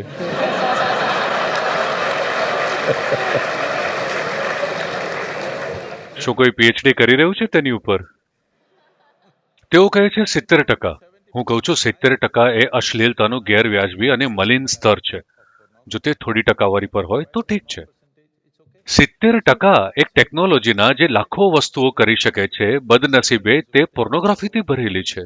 માત્ર જીવનની જાતીયતા તે ખૂબ જ કમનસીબ છે, કારણ કે એકવાર તમે મનુષ્ય તરીકે આવો તો જાતીયતા તમારા જીવનમાં સૌથી આગળ ન હોવી જોઈએ. તે તમારા જીવનનો એક ભાગ છે. આ મગજની ક્ષમતા એટલે આવી કે બુદ્ધિમત્તા તમારા જીવનમાં મોખરે રહે, અને જો તમે સભાન બનો તો તમારી ચેતના તમારા જીવનનો મુખપૃષ્ઠ બની જાય. જાતીયતા એક બળદનું મુખપૃષ્ઠ છે. તેની માટે તે બરાબર છે, તે તેવું જ જાણે છે. પરંતુ જાતીયતા મનુષ્ય માટે આગળ ન હોવી જોઈએ. તે આપણા જીવનનો એક ભાગ છે જે આપણે નકારતા નથી. તો જીવનના અમુક તબક્કે આવું બનતું હોય છે. એક 95 વર્ષના કાકા મેડિકલ ચેકઅપ માટે ડોક્ટર પાસે ગયા. એમના ડોક્ટરે સંપૂર્ણ તપાસ બાદ કહ્યું, સાંભળો કાકા, તમે 95 વર્ષની વય માટે ઘણું સારું કરી રહ્યા છો, કોઈ સમસ્યા નથી. સાંભળીને કાકાએ પૂછ્યું, ડોક્ટર, પણ મારા જાતીય જીવનનું શું? તો પેલા ડોક્ટરે તેમની તરફ જોયું અને પૂછ્યું કે તેના વિશે વિચારવું કે વાતો કરવી. તો જીવનના અલગ અલગ સ્તરે ક્યારેક સમય આવે છે જ્યારે તમે તેના વિશે માત્ર વિચારો છો અને વાત કરો છો, અને ક્યારેક સમય આવે છે જ્યારે તમે તે કરીને સંતોષ લો છો. આ બધા જીવનના પસાર થતા તબક્કાઓ છે. તમારા માટે તે કેટલા માત્રામાં જરૂરી છે તેના શ્રેષ્ઠ નિર્ણાયક તમે જ છો. પરંતુ સાથે જ આ ધ્યાન રાખો, તમે અહીં તમારી જાતીયતાની તપાસ કરવા નથી આવ્યા. ઓછામાં ઓછું તમારે જીવ વિજ્ઞાનમાં એમએસસી કરવા જેવું હતું. તમારે એક ટેકનિકલ ઇન્સ્ટિટ્યૂટમાં આવીને તમારો સમય બાયોલોજીની પાછળ નહીં વેડફવો જોઈએ. શું તેનો અર્થ એમ થાય છે કે તમારી જાતીયતા નથી કે જાતીય જરૂરિયાતો નથી? તેવું છે, ફાઇન. પરંતુ તે માત્ર બાહ્ય ઘેરાવ હોવો જોઈએ. તે તમારા જીવનનો મૂળ આધાર ન હોવો જોઈએ, કારણ કે તે એક રીતે તમને ઘટાડશે. એક પ્રાણી જે માત્ર જાતીય હતું તે વિકસિત થયું છે એવી જગ્યા સુધી જ્યાં સુધી તેની પોતાની બુદ્ધિ જાતીયતાથી પરે છે. જુઓ, પ્રાણી બુદ્ધિ માત્ર તેની જાતીયતા માટે કામ કરે છે. કેવી રીતે આહાર મેળવવો, કેવી રીતે પોતાનો સાથી મેળવવો, આ બધામાં જ તેમનું આખું જીવન જાય છે. જો મનુષ્ય બુદ્ધિ પણ આ રીતે કાર્યરત થાય તો પછી તમે વિકાસની આખી પ્રક્રિયાને જૂઠી પુરવાર કરો છો. તમે પાછા કેમ જવાય તે જોઈ રહ્યા છો. વિકાસની પ્રક્રિયાને પાછળ લઈ જવાની જરૂર નથી. તેનો અર્થ એ નથી કે તમારી પાસે શરીર નથી. શરીરની પોતાની જરૂરિયાતો હોય છે. જેમ શારીરિક ભૂખ હોય છે તેમ કામવાસના હોય છે. તમારે તેને કોઈક રીતે સંબોધવું પડશે, પરંતુ કેટલા અંશે તે તમારી ઉપર નિર્ધારિત છે. પરંતુ ચોક્કસપણે તે તમારા જીવનમાં મોખરે ન હોવું જોઈએ, કારણ કે તમે વિકાસ યોજના જે બુદ્ધિમત્તા અને ચેતનાને આગવું સ્થાન આપે છે તેને પાછળ લઈ જઈ રહ્યા છો. તેના બદલે તમે તમારી જાતીયતાને આગળ મૂકી રહ્યા છો.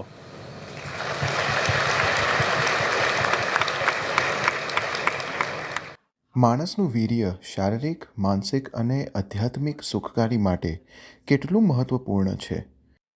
શું વીર્ય વેડફવાથી આપણને આધ્યાત્મિક નુકસાન થઈ શકે છે? જુઓ, તમે જાણો છો કે વીર્ય તમારા શારીરિક અસ્તિત્વનો આધાર છે. પછી તમે પુરુષ હો કે સ્ત્રી, તમે અસ્તિત્વમાં આવ્યા છો કારણ કે તે અંશનો 50% હિસ્સો છે. હા, જુઓ, આપણી ત્વચા છે, આપણા ઉપકલા કોષો છે, વાળ છે, શરીરના અન્ય ઘણા પાસા છે, જેમ કે હૃદય, લીવર, કિડની અને ઘણી બધી વસ્તુઓ.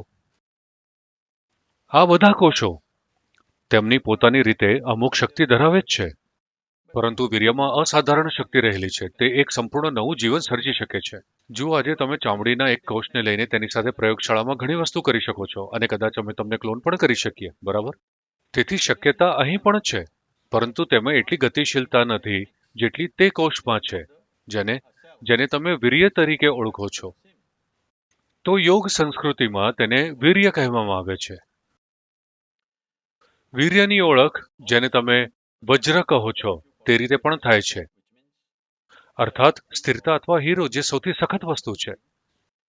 તો મનુષ્ય શરીરમાં વીર્યને વજ્ર જેવું માનવામાં આવે છે, અર્થાત કે જો તમે તેનો ઉપયોગ કેવી રીતે કરવો તે જાણતા હો તો તે સૌથી શક્તિશાળી વસ્તુઓમાંની એક છે.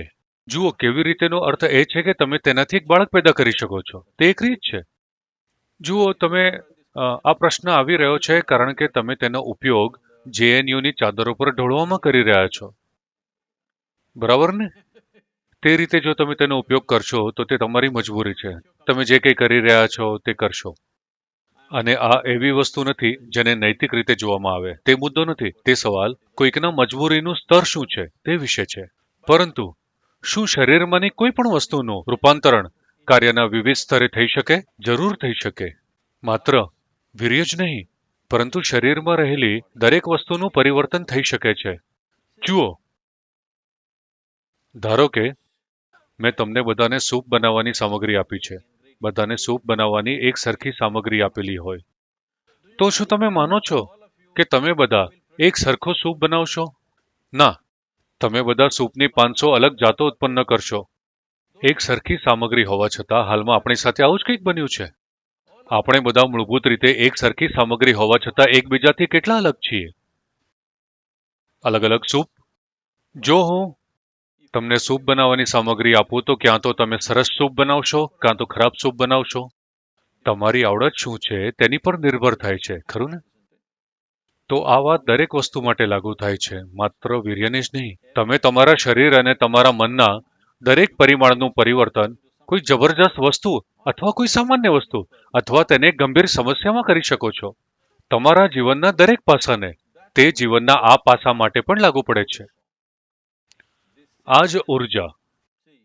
જુઓ, લોકો તેનો સીધો શાબ્દિક અનુવાદ કરી રહ્યા છે, પરંતુ જો તમારે અમુક, ધારો કે ચામડીના કોષોને ઉત્પન્ન કરવા હોય તો શરીર તેને માટે કેટલી ઉર્જા ખર્ચે છે, અને જો તમારે એક વીર્યકોષ ઉત્પન્ન કરવો હોય તો તેમાં શરીરને કેટલી ઉર્જા ખર્ચવી પડે છે તે બહુ અલગ છે.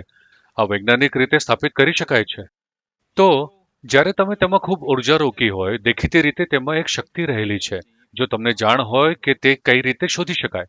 પરંતુ શું તમે ખોજ કરવા સક્ષમ છો? શું તમે શોધખોળ કરવા સક્ષમ છો? તે કરવા માટે શું તમારી પાસે જરૂરી સાધના અને માર્ગદર્શન છે? તે એક મોટો પ્રશ્નાર્થ છે.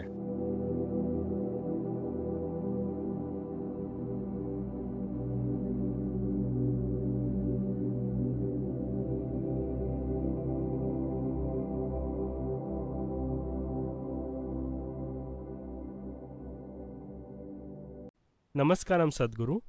હું ઊંઘવાની સાચી રીત જાણવા માંગુ છું. કેટલી વાર સુધી અને કઈ દિશામાં સૂવું જોઈએ? આનું શું વિજ્ઞાન છે? નમસ્કારમ વીરુ.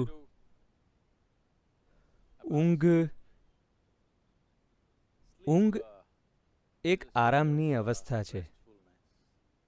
ઘણા લોકો ઊંઘને આરામની સૌથી ગહન અવસ્થાના રૂપમાં જાણે છે, પણ એવું જરૂરી નથી. એવી યોગિક પ્રક્રિયાઓ છે જેમાં આરામની ઘણી વધારે ઊંડી અવસ્થા મેળવી શકાય છે, જેમાં મેટાબોલિક એક્ટિવિટીને ઘણા નીચલા સ્તર સુધી લઈ જવામાં આવે છે. પણ મોટાભાગના લોકો માટે ઊંઘ જ આરામની સૌથી ઊંડી અવસ્થા હોય છે. આરામ કરતી વખતે કોઈ વલણ ન અપનાવો.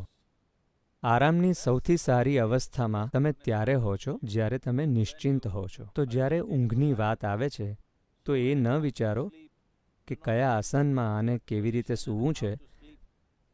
સંપૂર્ણ રીતે નિશ્ચિંત સ્થિતિમાં હોવું સૂવાની સૌથી સારી રીત છે. પરંતુ તમે દિશા પણ પૂછી રહ્યા છો. જ્યારે દિશાની વાત આવે છે તો ઉત્તરી ધ્રુવની ચુંબકીય શક્તિના કારણે જો તમે ઉત્તર તરફ માથું રાખીને સૂવો છો ઉત્તરી ગોળાર્ધમાં, તો મગજ પર દબાણ આવે છે.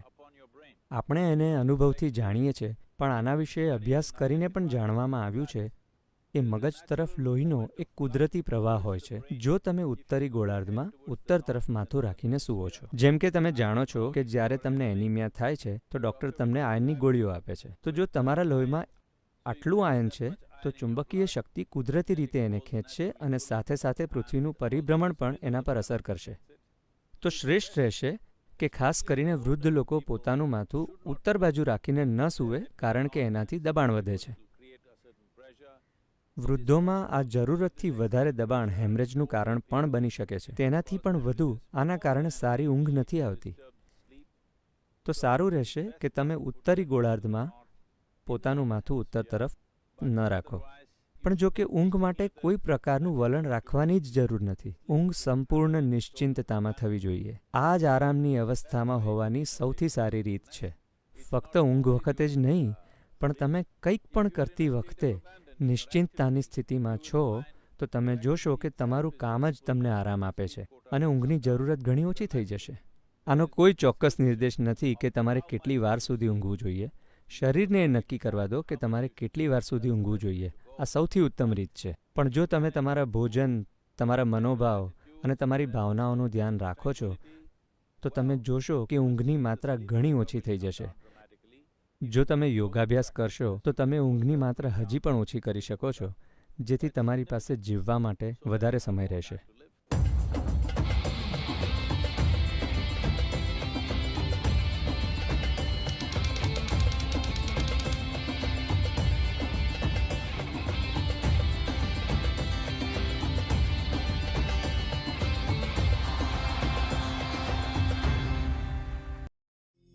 આપણે એક માણસના વધની ઉજવણી કરીએ છીએ કારણ કે તેણે વિનંતી કરી હતી કે મારી પુણ્યતિથિની ઉજવણી કરવામાં આવે. નરકા એક સારી પૃષ્ઠભૂમિમાંથી હતો.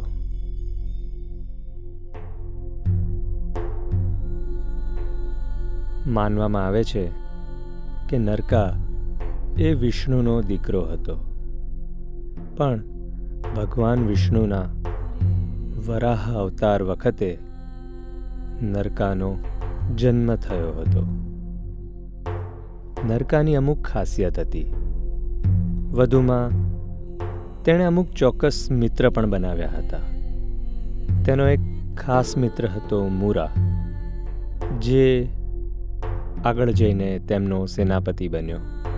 તે એક પછી એક યુદ્ધ કરતા અને હજારો લોકોની હત્યા કરતા. શ્રી કૃષ્ણે પહેલા મુરાનો વધ કર્યો, કારણ કે એ બંને સાથે હોવાથી નરકાને મારવું શક્ય ન હતું.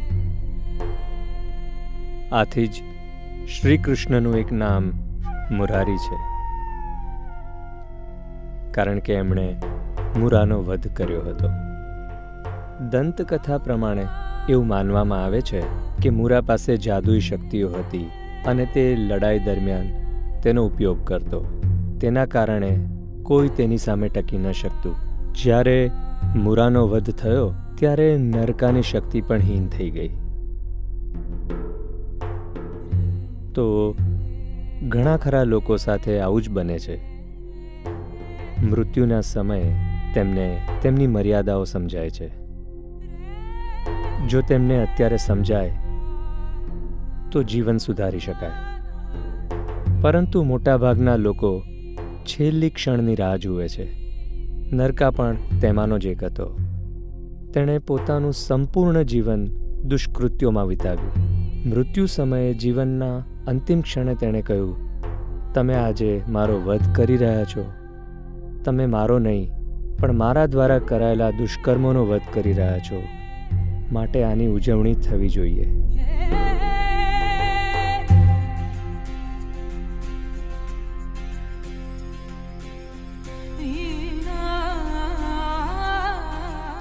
તમારે નરકાના દુષ્કર્મોના વધની ઉજવણી ન કરવી જોઈએ. તમારે અંદર રહેલી આસુરી વૃત્તિઓના વધની ઉજવણી કરવી જોઈએ. ત્યારે જ સાર્થક રીતે દિવાળી ઉજવાશે. આ જ સંપૂર્ણ વાત છે. આપણે બધા એક જ માટીમાંથી બનેલા છીએ, પરંતુ જુઓ બધા કેટલા અલગ અલગ બની ગયા છે. જ્યારે શ્રી કૃષ્ણએ નરકાનો વધ કર્યો ત્યારે આ નિયમ લાગુ પાડ્યો હતો. થોડો વિરોધાભાસ છે, જેનો ખ્યાલ શ્રી કૃષ્ણ આપે છે અને કહે છે કે આપણે બંને એક જ છીએ, પરંતુ જો મેં પોતાની સાથે શું કર્યું અને તે પોતાની સાથે શું કર્યું છે, તો આ કથા દર્શાવે છે કે નરકા એ સારા કુળમાં જન્મ લીધો પરંતુ ખરાબ કર્મો કર્યા તે નોંધપાત્ર છે. અને એ વાતનું સૂચક છે કે ડુક્કર તરીકેનો જન્મ પણ સારો થઈ શકે છે અને તે તમારા કર્મો પર આધાર રાખે છે. શ્રી કૃષ્ણ પોતે ભગવાન જેવા બન્યા અને નરકાએ પોતાને રાક્ષસ બનાવ્યો. કાં તો જીવન તમને ચાબુક મારે અથવા તો તમે જાતે જ જીવનને ચાબુક મારી ઘાટ આપો. આ જ માર્ગ છે. આથી નરકાએ કૃષ્ણ આવીને તેને ચાબુક મારે તે પસંદ કર્યું અને કૃષ્ણએ પસંદ કર્યું કે તે જાતે જ પોતાને ચાબુક મારીને ઘાટ આપે. આ બંનેમાં એક મોટો તફાવત છે, જેના કારણે તે એક ભગવાનની જેમ પૂજાય છે અને બીજો રાક્ષસ તરીકે ઓળખાય છે. આ બધું આમ જ છે. તો આવતીકાલ એક સ્મૃતિપત્ર છે. ચલો પ્રકાશ ફેલાવીએ.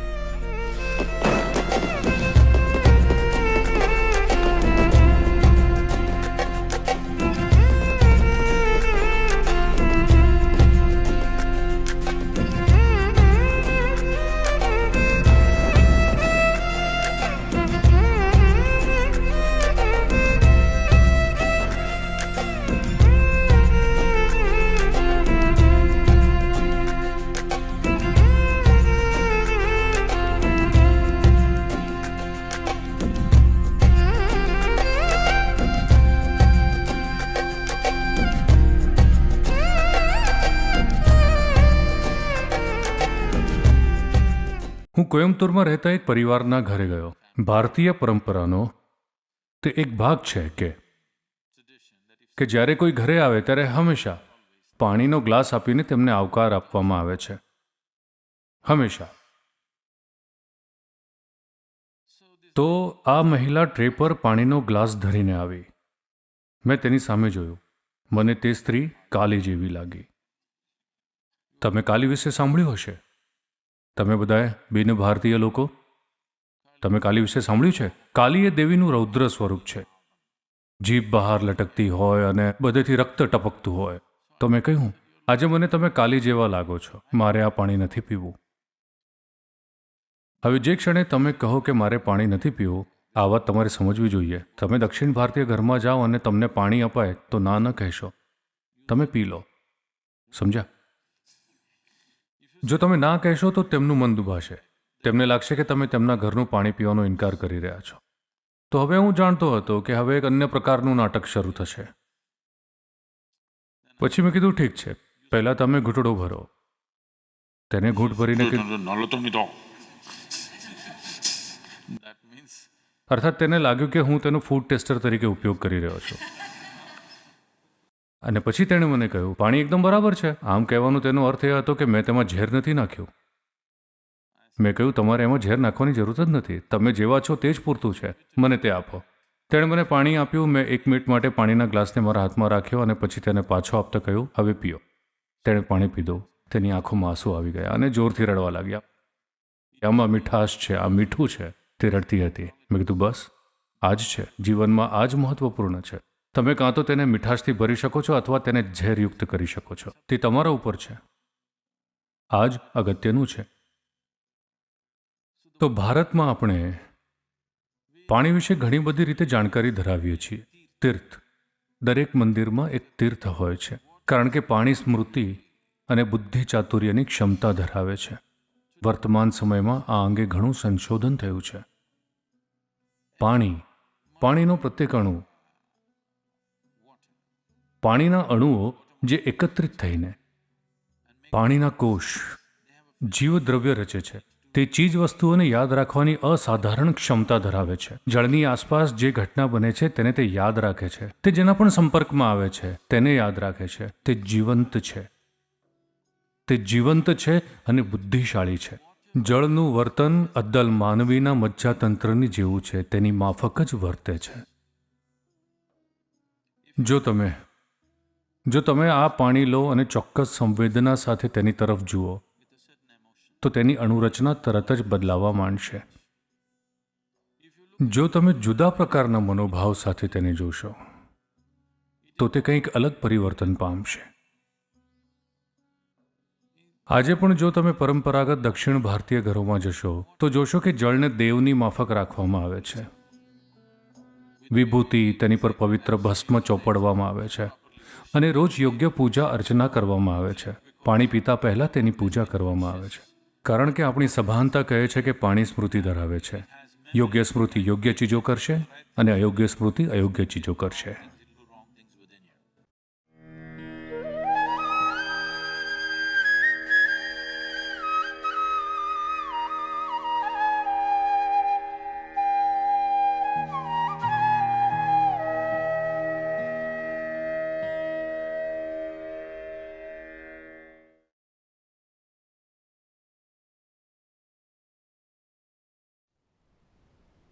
હવે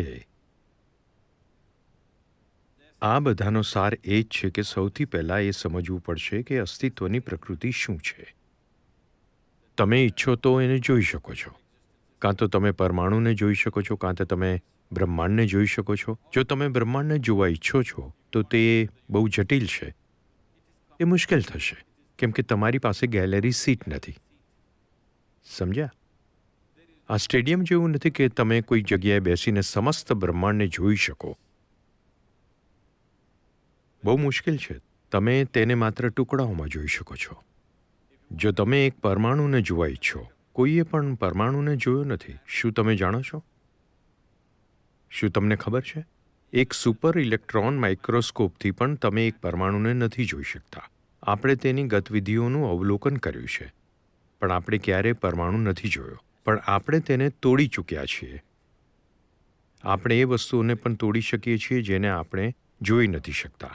આજકાલ આપણે આ વાત પર બહુ ગર્વ અનુભવીએ છીએ. આપણે કોઈ પણ વસ્તુને તોડી શકીએ છીએ. આપણે તેને બનાવી શકીએ કે નહીં તેના પર શંકા છે, પણ આપણે જેને ઈચ્છીએ છીએ તેને તોડી શકીએ છીએ. ભલેને આપણે તેને જોઈ નથી શકતા, પણ આપણે તેને તોડી શકીએ છીએ. હવે તમે શું જોઈ શકો છો, શું નહીં, એ પણ બહુ અનિશ્ચિત વાત છે. મારો અર્થ છે કે એ શું છે જેને તમે જોઈ શકો છો. શું તમે અત્યારે મારો હાથ જોઈ શકો છો? હા, તમે મારો હાથ માત્ર એટલે જોઈ શકો છો કેમ કે મારો હાથ પ્રકાશને રોકે છે. જો મારો હાથ પ્રકાશને રોકત નહીં, જો તે પ્રકાશને આરપાર જવા દે, તો તમે આ હાથ ન જોઈ શકત. ખરું? અથવા બીજા શબ્દોમાં કહીએ તો હમણાં તમારી આંખો માત્ર એ વસ્તુને જોઈ શકે છે જે પ્રકાશને રોકે છે. જે પણ વસ્તુ પ્રકાશને આરપાર જવા દે છે, તમે તેને નથી જોઈ શકતા. પહેલી વાત છે કે તમે પ્રકાશને નથી જોઈ શકતા. અહીંયા જે પ્રકાશ છે તમે જોઈ શકો છો? ના, તમે માત્ર તેને જોઈ શકો છો જે પ્રકાશને અવરોધે છે. જે પ્રકાશને નથી અવરોધતું તમે નહીં જોઈ શકો. અફસોસની વાત છે, નહીં? તમારે તમામ વસ્તુઓને જોવા માટે સક્ષમ હોવું જોઈએ જે પ્રકાશને આરપાર જવા દે છે, કેમ કે તે મહત્વપૂર્ણ વસ્તુઓ છે. પરંતુ અત્યારે તમારી આંખો માત્ર એ જોવા માટે ટેવાયેલી છે અથવા જોવા માટે સક્ષમ છે જે પ્રકાશને રોકે છે. તો જીવન જેવું છે તેને તેવી રીતે જોઈ શકવાની પૂરી પ્રક્રિયાનો અર્થ છે સૌથી પહેલાં એક એવી આંખને કેળવવી જે વિચાર શૂન્ય હોય, એવી આંખ જે વિચારોથી મુક્ત હોય. જ્યારે હું વિચારોથી મુક્ત કહું છું તો તેનો અર્થ છે કે યાદોની ભેળસેળથી મુક્ત હોય. અત્યારે આ બંને આંખો સ્મૃતિથી સંપૂર્ણ રીતે ભરાયેલી છે. જુઓ, તમે આ જોઈ શકો છો. જો તમે થોડા લોકોના સમૂહને એવી રીતે જુઓ છો, જો તમે બસ આમ જ જુઓ, તો સેંકડો લોકોની વચ્ચે જો કોઈ એવો ચહેરો હશે જે પરિચિત હશે, તો તમે જોશો કે ચહેરો અચાનક જ એકદમ સ્પષ્ટ દેખાશે. શું તમે જોયું છે? શું તમે ધ્યાન આપ્યું છે? તમે રસ્તા પર જઈ રહ્યા છો, ત્યાં સેંકડો લોકો ઊભા છે. તમારો મિત્ર તેની વચ્ચે છે. જો તમે ત્યાં જુઓ છો તો માત્ર એ મિત્રનો ચહેરો બીજા લોકોના ચહેરાની સરખામણીએ વધુ સ્પષ્ટ દેખાય છે, કેમ કે આંખો યાદશક્તિની સાથે કામ કરે છે. તમારી પાસે જેટલી વધારે યાદો હોય છે, એટલું જ વધારે સારું જુએ છે. જો કોઈ યાદો જ ન હોય તો તે જોઈ નહીં શકે. યાદોનો અર્થ છે જમા કરેલો ભૂતકાળ. યાદોનો અર્થ છે જાણકારી. યાદોનો અર્થ છે એવી વસ્તુ જે નથી છતાં હોવાનું નાટક કરે છે. યાદો હકીકતથી વધુ સાચી હોય છે કે નહીં? હું ઈચ્છું છું કે તમે આ વસ્તુને સમજો કે તમારા જીવનમાં દરેક વસ્તુ યાદશક્તિ અથવા મેમરીના આધારે ચાલે છે. માત્ર કમ્પ્યુટર સ્ટીક જ નહીં, તમારા જીવનમાં બધું જ. જ્યારે હું યાદશક્તિ કહું છું તો માત્ર અહીંયા જ નહીં, તમારું શરીર જ યાદોનો ઢગલો છે. તમે કેળું ખાઓ છો તો આ એક પુરુષનું શરીર બની જાય છે, અને જો તે એક કેળું ખાય છે તો તે એક મહિલાનું શરીર બની જાય છે. આવું માત્ર શરીરમાં હાજર યાદશક્તિને કારણે થાય છે ને? જાણકારી જે શરીરમાં ભરેલી છે અને જે તે શરીરમાં પણ ભરેલી છે તે અલગ અલગ છે. એ જ કેળું એક પુરુષ બની જાય છે, એ જ કેળું એક મહિલા બની જાય છે કે નહીં? શું તમે અલગ પ્રકારનું કેળું ખાઈ રહ્યા છો? એ જ વસ્તુ, એ જ ભોજન જો તમે ખાઓ છો તો એક પ્રકારનું બની જાય છે. એક વ્યક્તિમાં તે કાળી ચામડી બનાવે છે, બીજા કોઈ વ્યક્તિમાં તે સફેદ ચામડી બનાવે છે. કેવી રીતે? આ તમારી અંદર હાજર રહેલી યાદોના કારણે થઈ રહ્યું છે. શું તમને તમારા પર દાદા યાદ છે? ના, પરંતુ તેમનું નાક તમારા ચહેરા પર બેસેલું છે. તમારા શરીરને યાદ છે ને? થઈ શકે છે કે તમને કોઈ અંદાજ ન હોય કે તેઓ કોણ હતા, પરંતુ તમારા શરીરને આજે પણ યાદ છે. લાખો વર્ષ પહેલા તમારા પૂર્વજ કેવા હતા તેને આજે પણ તે યાદ છે ને? તો તમે જેને પોતાનું શરીર કહો છો, બસ તે યાદોનો ઢગલો છે, અને આંખો યાદોથી લદાયેલી છે. તે આંખ જે યાદોથી ભરેલી છે, જે આંખ યાદોથી દૂષિત થઈ ગઈ છે, તે કોઈ પણ વસ્તુને એવી રીતે નથી જોઈ શકતી જેવી તે છે.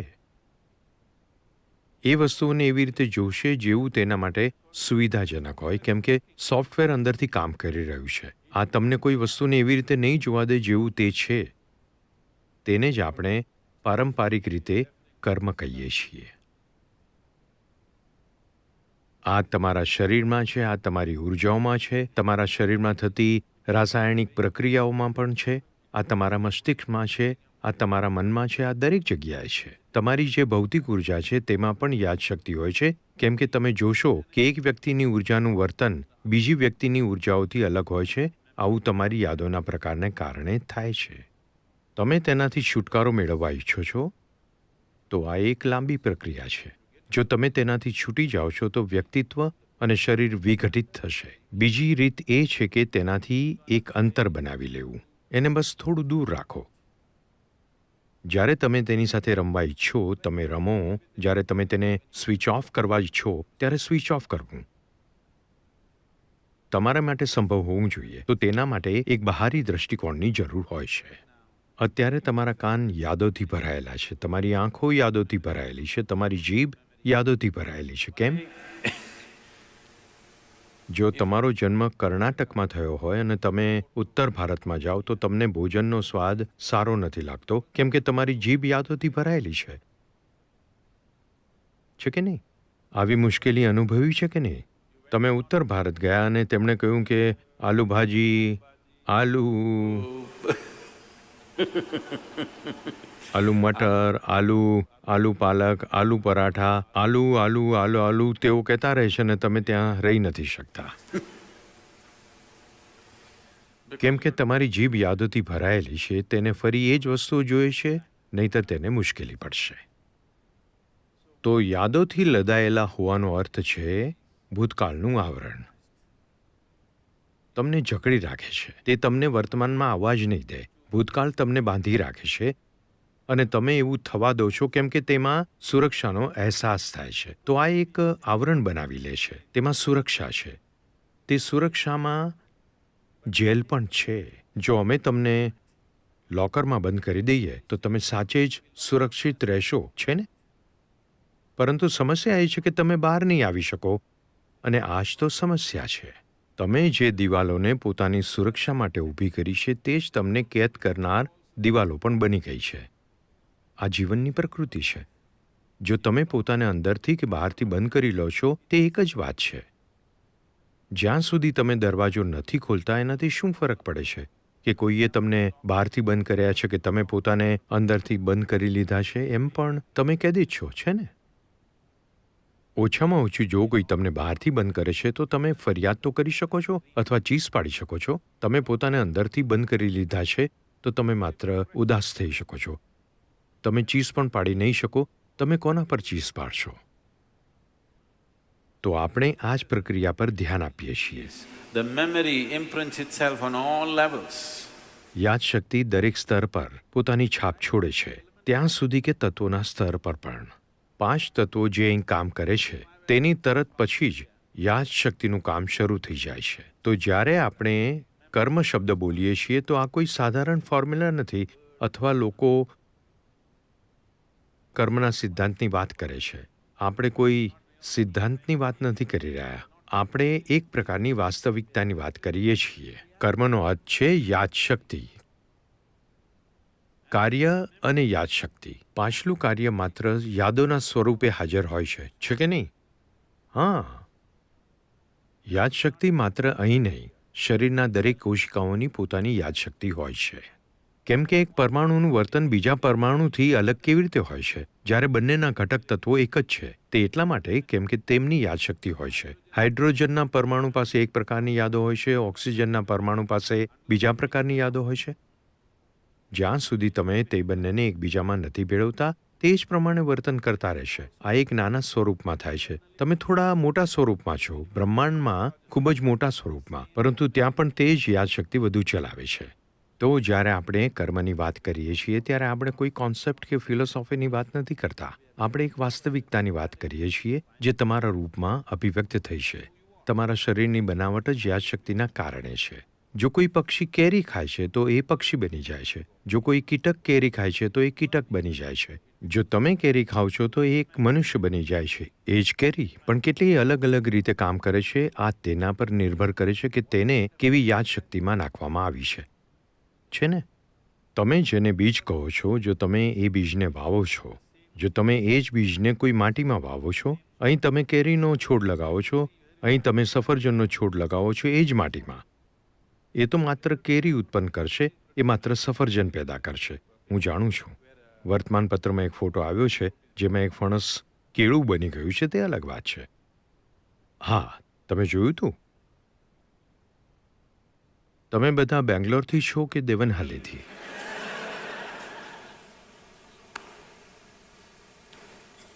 ના, તમે નહીં જોયું હોય. ખબર નહીં કેવી રીતે ફણસના છોડથી કેળાના ગુચ્છા નીકળી આવ્યા છે. તે અજબ વાત છે. પરંતુ આ કંઈ ગડબડથી થયું છે. આપણે નથી જાણતા કે આવું કોણે કર્યું છે. પરંતુ હકીકતમાં જો તે માટીમાં સફરજનના બીજ અને કેરીના બીજ રોપો છો તો એ માત્ર સફરજન પેદા કરશે, તે માત્ર કેરી પેદા કરશે, કેમ કે આ બીજ એટલે કે ચોક્કસ પ્રમાણમાં યાદો. પછી એ કોઈ પણ વૃક્ષના બીજ હોય કે તમારી માના ગર્ભમાં પહોંચનાર તમારા પિતાનો બીજ, આ બસ યાદો, યાદો અને યાદો જ છે કે નહીં? આ જ છે કર્મ. અને આ છેવટ સુધી જાય છે, તત્વોના સ્તર સુધી. દરેક વસ્તુ યાદશક્તિ છે, માત્ર શુદ્ધ તત્વ જ યાદો જ મુક્ત છે. તો આ વિચાર જ્યારે શરૂ કરીએ ત્યારે આપણે ભૂતેશથી શરૂઆત કરીએ. એ સૌથી મહત્વનું છે. તેમણે તત્વો પર પ્રભુત્વ મેળવી લીધું હતું, તેથી જ એમને નમીએ છીએ. કેમ કે તેમણે તત્વો પર નિપુણતા મેળવી લીધી છે. તેમની પાસે એવી આંખ છે જેમાં યાદો નથી. એક એવી નિષ્કલંક આંખ જે દરેક વસ્તુને બસ એવી જુએ છે જેવી તે છે. તો હકીકતમાં યોગનો અર્થ છે એવી આંખ વિકસિત કરવી જે યાદોથી દૂષિત ન હોય, જે માત્ર જોતી હોય. તે વસ્તુને એવી રીતે નથી જોતી જેવી રીતે તમારી યાદશક્તિએ તેને દૂષિત કરી દીધી છે. તે દરેક વસ્તુને એવી રીતે જ જુએ છે જેવી તે વાસ્તવમાં છે. આ આંખ એવી વસ્તુને પણ જોશે જે પ્રકાશને નથી રોકતી. અત્યારે તમારી આ બે આંખ માત્ર એ વસ્તુને જોઈ શકે છે જે પ્રકાશને રોકે છે. જો તમે કોઈ એવી વસ્તુને જોવા લાગો જે પ્રકાશને નથી રોકતી, એનો અર્થ છે કે આંખના બીજા એક આયામે કામ કરવાનું શરૂ કરી દીધું છે.